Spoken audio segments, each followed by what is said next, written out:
This September, from JT's Horror Discussions, under the license JT's Horror Productions, Slasher September, second year edition. Do you like unique and gory kills? These films got you covered. Do you like cool looking killers who use awesome utensils to dispatch their victims?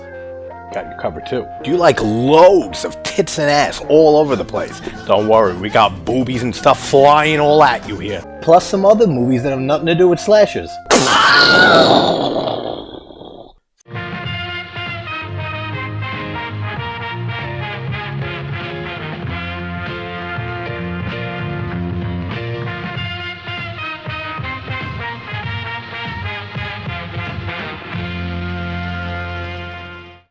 Alright, boils and ghouls, let's move on from that fucking train wreck of a movie, Texas Chainsaw 3D, and go back in time and into another timeline in this series and do the prequel to the 03 remake, which I adore the remake from 03. I think it's one of the best horror remakes, especially past the 2000s. I did a video on that a long while back. I'll link it at the end of this if you want to check that out. But this takes place 4 years before, if I recall correctly. We have Kim Henkel and Tobe Hooper were involved in this. They produced it. So that's one reason there why this is at least decent compared to what came after this. Also, just like I said in the last video, this is my series. So these later ones, I've only seen a handful of times. I've seen this one a few more times than 3D, I know for that for sure. But Ermey's performance is phenomenal. Like, as always, same as in the remake, he just kills it on all fronts, like he does in everything. Like Full Metal Jacket and the million other things that this guy's been in before he died. What an amazing actor, and what a terrifying human being. So let's talk Texas Chainsaw Massacre, the beginning, from 2006. I'm not sure I know anything else the director did. I don't think he did anything really in the horror genre, at least. But the directing is fine in this. Like, I have no issues with the directing. Cinematography looks very good. It looks just like a prequel too, but looks just like the remake. All that's great. The sound design, the editing, like everything on a technical front is great in this. There's just, like usually, some stupid shit throughout this movie. Also, 2 days when it hits midnight, on the 7th, Thursday, is when I'll be having the interview with Lauren Marie Taylor, Vicky from Friday Part 2. If anyone has any questions they want me to ask her, just email me. My email's in the About section, or just get a hold of me. You know how already. I think I'm just going to do videos right here from now on. I mean, you got a cool poster in the background, that painting there, so you didn't have that from the other angle, so we'll do this from now on, huh? That was something I forgot to say in the last video on the 3D. The cinematography, though nice, it doesn't look like a Texas Chainsaw movie. Like, the whole thing with the original film that works for so many people, so many of us, is the grainy, dirty look to it. That it looks like somebody actually recorded this, kind of like found footage, and like dragged it through the dirt mad times, and like that's what we see when we watch the movie. And just Hooper's use of visual imagery with just everything he shoots. He has a way of just making it look, and like you be able to feel and see and even smell the stench of decay and rot, like on everything, and death everywhere. The imagery by Hooper is just amazing in the first movie. Same with the second. Same with the remake. This follows it, the beginning. Like, it has a great look to it. It looks just like the remake, and they both felt like they were in the 70s. Now, I know the 3D is not supposed to look like it was in the 70s, but it's still missing something to me. It doesn't feel like Texas Chainsaw. This fits in perfectly with all the good films in the series. Like, just the look of it alone. Also, gotta remember, in this movie, and in this timeline, they're the Hewitts, not the Sawyers, which I said in my video for the remake a long while ago. I wonder why. Like, I wonder why they made that change from the Sawyers to the Hewitts. Maybe just to differentiate, from the remake and the original. That it's a remake or it's a reboot. But I mean, the Sawyers is such an iconic name for them. Like, why change it? But it works. There's a lot of good visual imagery in the opening here. Like, we're in 1939 and we're seeing this woman give birth prematurely to what turns out to be Leatherface, Thomas Hewitt. And some great opening shots in this scene with the blood coming out of her, and just like the imagery is very good, and it feels very Texas Chainsaw. It feels like Tobe Hooper, and it doesn't surprise me because he's involved with this. And then the guy just throws the baby in a dumpster. I guess why not? It's Texas. And then he ends up leaving it there, and then Mama Hewitt comes, and if this was in the same timeline as Texas 3D, I don't want to go on this whole tangent again, but this woman's literally dumpster diving for food. So they have a family that has a mansion. They better be paying for their food. But she ends up finding little Thomas Hewitt, brings him home to be part of the Hewitt cannibalistic family. Actually, I think that's a good way to describe 3D's look. It looks too clean. It looks way too clean. This film nailed it just like the remake did, just like the original, and actually maybe the first three. Just the whole darker atmosphere to it, and the grimy feel to it. 3D just lacks that completely. It's too polished. It's too clean looking. If you guys think I went hard on 3D, wait till we do the one from last year, from 2022. That's going to be a shit show talking about that movie, because that is god-awful too. We have, as usual, in the opening credits, the awesome, iconic sound of the camera flash going off. Cool opening credits. Again, very good imagery. Okay, I really like the fact that he was born, in the slaughterhouse, and the dude who threw him in the dumpster, and then his mom, the Hewitt mother found him and raised him as Leatherface.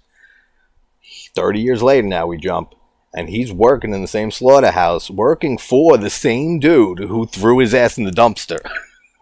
That's clever. I really like that. So they're saying that the slaughterhouse is closing, and it even says in a newspaper clipping in the very beginning in the credits that hundreds of people losing their jobs and stuff because of the slaughterhouse closing down. And didn't the slaughterhouse close down in the original? So again, with 3D, this bit, where did a Sawyer get a mansion and the money, and she's not taking care of a family? Like, it's really bothering me if you can't tell. Just like how they did great in the remake from 03 with shooting Leatherface, and just Leatherface's portrayal himself in this. I forget who plays him in this one, but he looks great. He looks huge. He's framed perfectly in a lot of these scenes. But then you have the guy at the slaughterhouse who's calling him a retard and telling him that we're closing down, you got to leave. And then he just turns around and stares at him. This guy gets so afraid. Wouldn't you be terrified of someone who looks like this every day for like the entire time he works there? He looks like psychopath written on his face. Now, the characters, at least this movie has good characters. We have Jordana, what the hell is her name? Jordana, right? Jordana Brewster? She was in The Faculty. That was like her first movie. And she did all the Fast and Furious. I don't fucking care for those movies at all. But good to see her here. And she plays Chrissy, one of the brothers' girlfriend. She's a good character. The other girl who's dating the younger brother is good too. I love the dynamic between the brothers. Like, there's actually good character development here. We also have Matthew Bromer here, who's a Golden Globe winner. He was in American Horror Story one of the seasons. He's been in a lot of stuff, but not really stuff that I follow. He gives a very good performance. The younger brother who plays Dean, good performance from him too. So then we have a pretty cool kill with Leatherface killing the supervisor at work, the one who dumped his ass in the dumpster. My opinion, he waited a little long, 30 years, to take his revenge on this dude for almost killing him at birth. But then he ends up whacking him in the head with the hammer, and it's shot very well, man. You feel that whack that he gets to the head. Really cool. Then he picks the chainsaw up, and the shot of him walking down the road, the dirt road, that's a great shot. Like, already, this is leagues better than the last one. So Eric and Dean, they're brothers. Eric was in the war, and then he's back, and now his brother, Dean, his younger brother, is supposed to go with him back to war. But the young brother, Dean, doesn't want to go. And I don't fucking blame him, man. I mean, anyone who served in the military or anything like that, I respect the hell out of that. Like, thanks for your service. Not me. This shithole ain't worth defending, in my opinion. Then they're driving, down through Texas, the four of them. And, of course, again, because it's Texas, biker gang just rides up, starts harassing the shit out of them. So this is where we see the origins of Arlie Ermey's character becoming the sheriff. He just assumes his identity after he kills the actual Sheriff Hoyt. And he's played by the guy from Devil's Rejects, Banjo and Sullivan, not Banjo, Sullivan. Not the guy who shook what Johnny Cash's hand that he loves to friggin' throw out there all the time in that movie. The other guy. He's here, he plays the sheriff, and he sounds like he's out of a Rob Zombie movie. The dialogue for him, he's talking about you can make a horse orgasm with 2 fingers and shit. Like, what the stupid line is this? It sounds like it's out of a zombie movie. Alright, so the sheriff says he's the only law enforcement left around this area. And that he's moving to Michigan or some other state, like in a week. So good timing to kill this guy and take over. But only people who live in this town are associated with the Hewitts. Like, no one notices that that's not the sheriff. And, like, we know this guy. We live in this town. We know that's friggin' Hewitt. Like, I don't know. Like, it works in the first movie. But when you see the origin of it, then you just start thinking that. And it's like, wait a minute. How long has he been pulling this off? 4 years. That's how long it is before the events of the remake. So, for 4 years, he was pretending to be the sheriff. And nobody at all asked or thought that was weird in any way, especially all the motherfuckers who live in the same town as them. But we get some more amazing cinematography here and great shots when they see Leatherface walking up the road with the chainsaw, and they stop the car. The cop, he gets out and he starts talking to him and tries to, get him into custody like the easy way. Then Hewitt, Arlie Ermey, ends up picking up the shotgun, just blasts him from behind, and then he touches and takes a taste of his blood for some reason. I mean, I know they're cannibals, but he went right for that. Is this the same house from the remake? It's not, right? I don't think it is. It looks similar, but I don't think this is the same one. Somebody let me know if you know. So we find out Linda May Hewitt is the mama. She's the one that found Leatherface in a dumpster. And her biological son is Arlie Ermey. So Leatherface is like his not real brother, but kind of. Like non-blood brother. Great nighttime shot of outside the house with it's almost dark, but the sun is setting. It looks really, really nice. I also really like the actress who plays Mama Hewitt here. She does a good job. I like her character as the mother here. So there's so many more positives for this movie. But then he gives his speech, Arlie Ermey, to the family after he put on the sheriff's uniform. And he's saying that there's no money left in the town and stuff. There's no food. And we've been here 6 generations of Sawyers. So again, 6 generations they've been living here. Not Sawyers, Hewitts. I'm going to do that a lot. 6 generations of Hewitts. And nobody has known this guy since he was a kid or anything. If I met a friend of mine, out in the street, and who was a cop, I would instantly, and not know he was a cop, that he went into training or anything. I'd be like, when the hell did you become a police officer? Great shot of Arlie Ermey when he puts the sunglasses on in the uniform and he's standing in the road. That's a great shot. And they stop at this creepy-ass gas station, man. If horror movies have taught me one thing in my life, don't stop at creepy-ass gas stations in the middle of nowhere. We have returning in this one the old man from the remake, who does a great job too. He's kind of like Grandpa, but much more realistic. That he's not 100-something, whatever years old, and he's still alive. I love his character. And then we see later on how he became, how he lost both his legs when Leatherface has to chop them off. He doesn't even have to. Arlie Ermey, just says do it without the guy's permission or anything. Then we have a decent scene with the brothers arguing while they're driving that he starts burning his draft card. So he starts saying to Eric, he's like, you don't think I hear you at night? How you're wailing in your sleep from everything you did over there? How could you want this from me and stuff? I don't blame him, like I said. And then these people have the worst goddamn luck, ever. Because not only do they run into the Hewitts, they almost get killed by this stupid motorcycle gang woman who's following them this whole time. But luckily, he has a gun in the glove box, so he pulls that shit out and he tries taking a shot at her through the back window. And while his back is turned, A cow is in front of the road, and they just smash into it. It explodes, and the car flips. I'll tell you one thing, the whole shit about there not being food and stuff in town, they just made a nice little dinner for maybe a dozen people. So, motorcycle bitch comes up to them. She says, let's get this robbery thing out the way. Then Ermey pulls up as the sheriff. And then they're happy to see him at first. They're like, oh, we're so happy you're here. He's like, I'm sure you are. And then he just shoots the motorcycle bitch dead.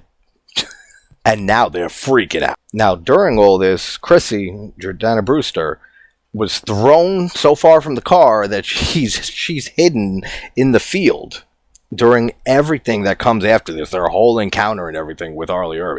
Which, let's be honest, he makes this entire film. And of course, this is just me overanalyzing as always. You'd be terrified in this situation. But as soon as this sheriff blows away some woman without any hesitation, they should know right then and there we're in trouble. This isn't a real police officer, a real sheriff, or he's just lost his mind, and maybe we should all gang rape.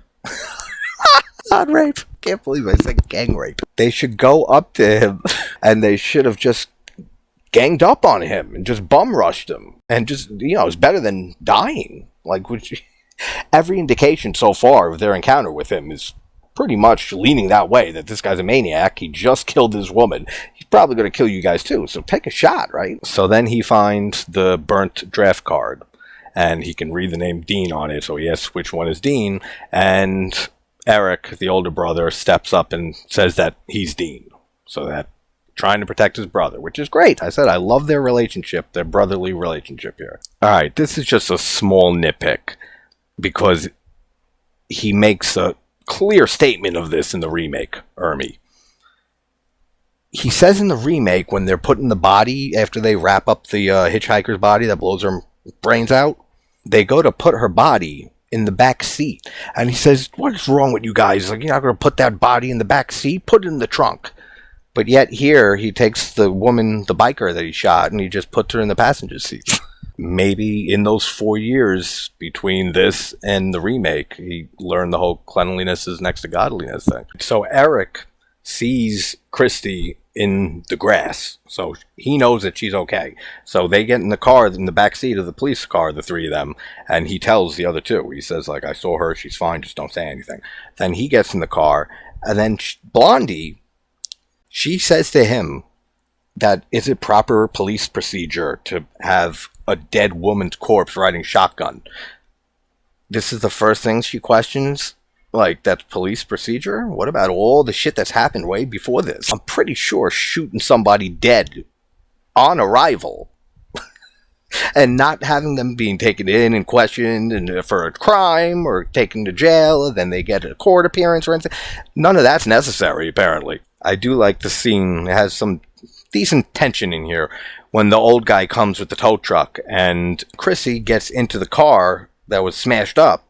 But then the tow truck guy starts searching the place, and she's hiding in the car. Well, that's pretty suspenseful. This whole sequence, as they're driving to the house, and then they see that they're not going to a sheriff's station, which is fucking idiots. Of course they're not. Because then he starts questioning Eric, or no, he starts questioning Dean. This is getting confusing. About being in the war and how was it over there? Did you kill any commies? He said, I killed a handful of gooks, sir. And he's trying to say, like, how it was over there, but since he wasn't there, like, he just gives, like, weird answers, like, it's a different culture. You'll be surprised what you get used to over there.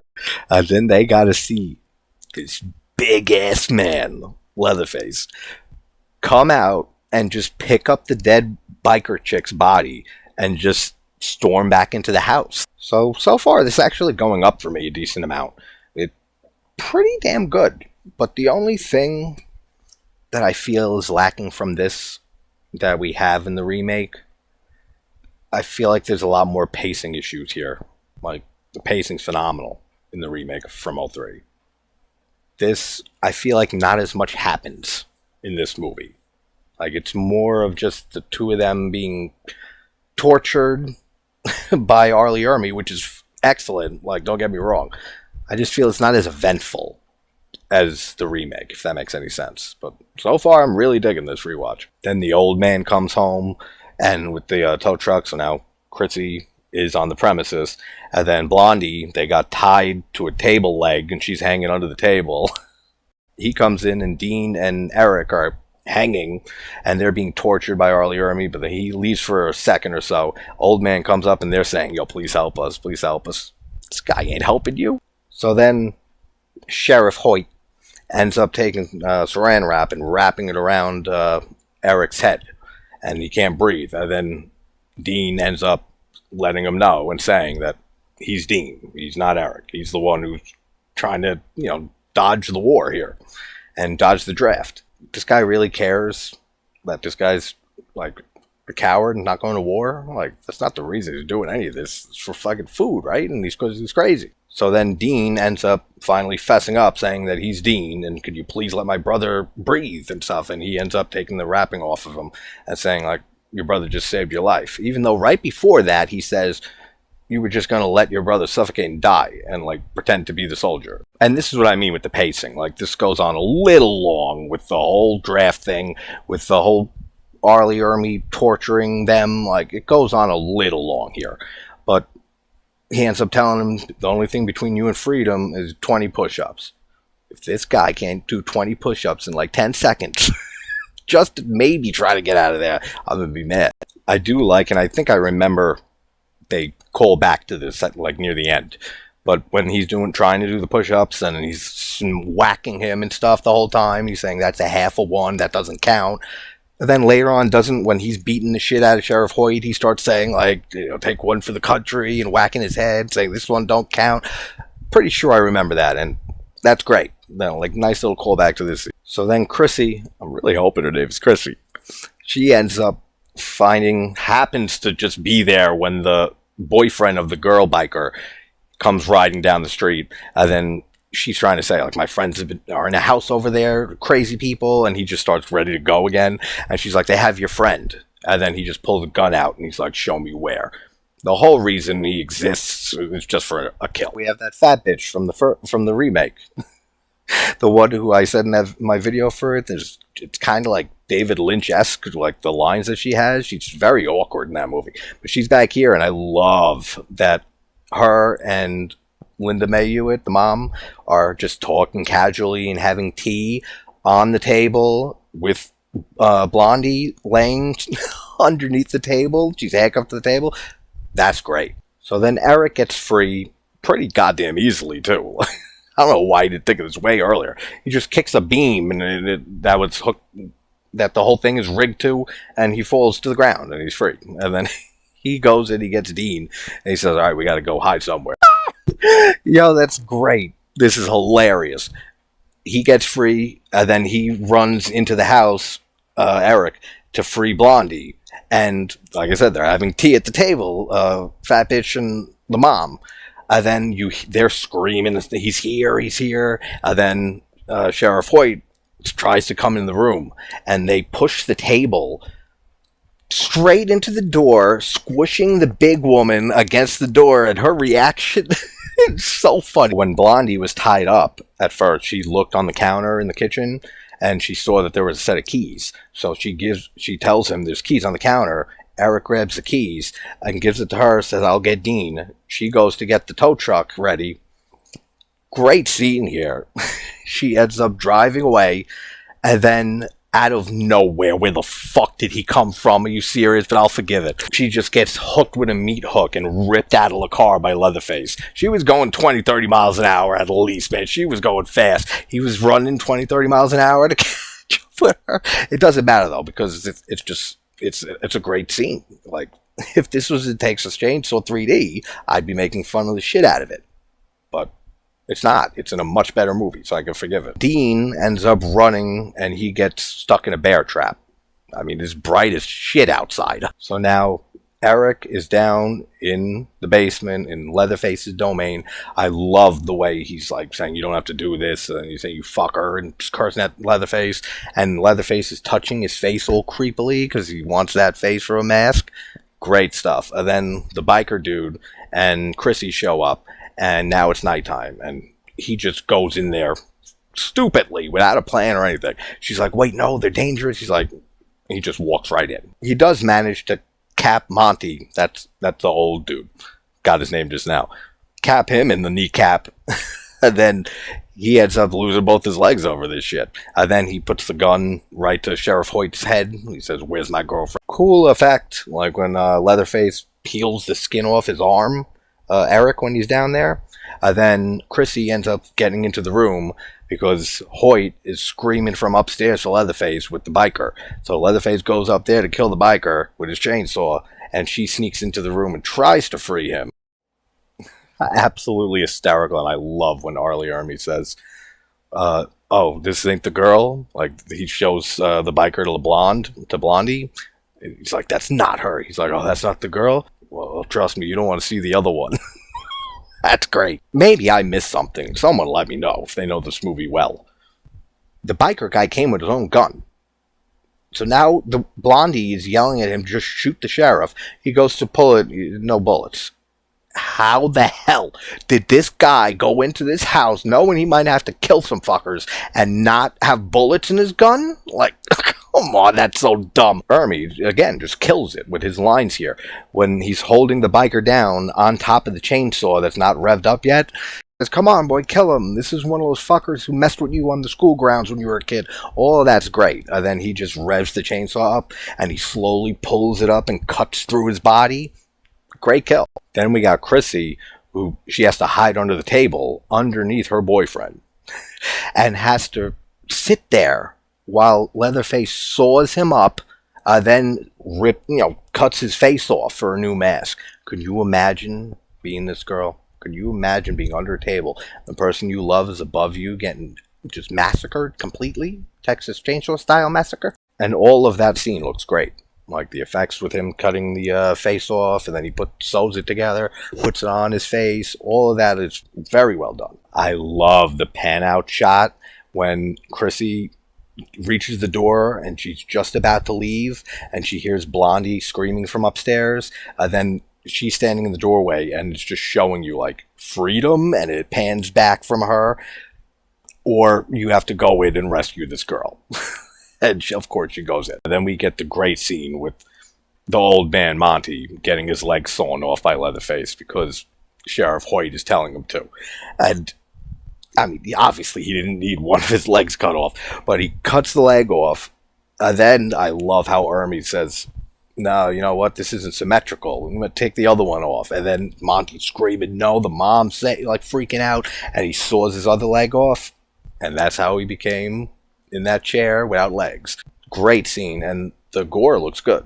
Like, we don't get a lot of it, but what we do get, it looks really good for legs being sawn off. Then we have the obligatory Texas Chainsaw Massacre crazy dinner scene, like in all of the movies, except for 3D. That was the first one not to do this, right?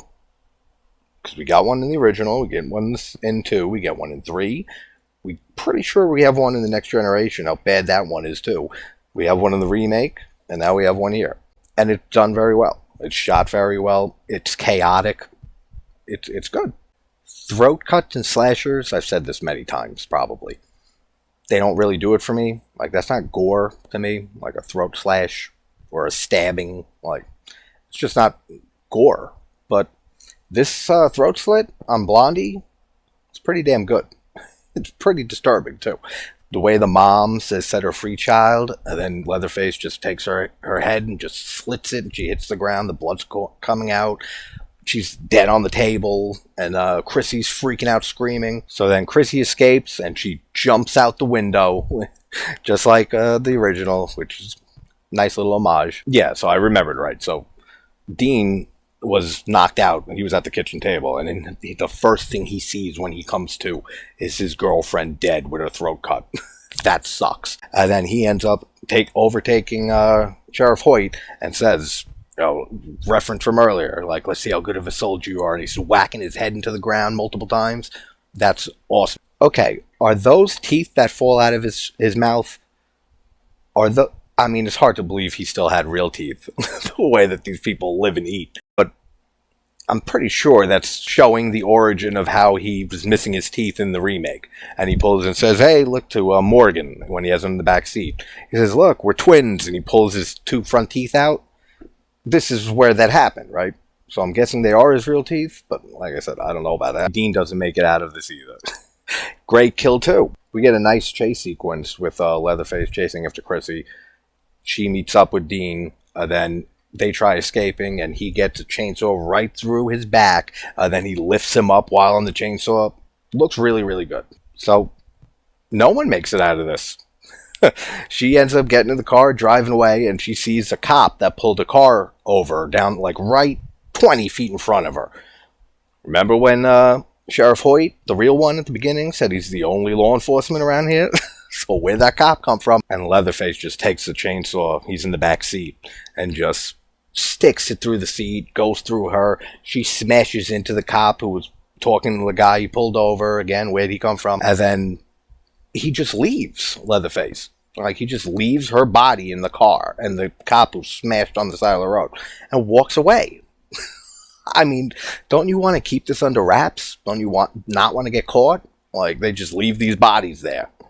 Also, don't they need food? Isn't that the whole reason they do this? So he just left 2 perfectly good meals just chilling there.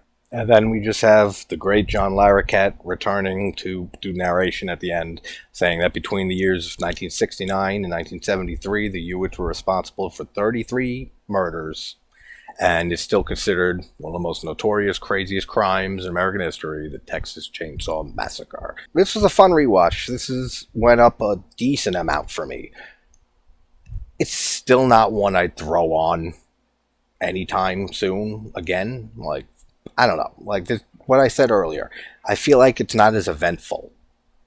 So it's not as memorable for me. Like, I can watch the remake.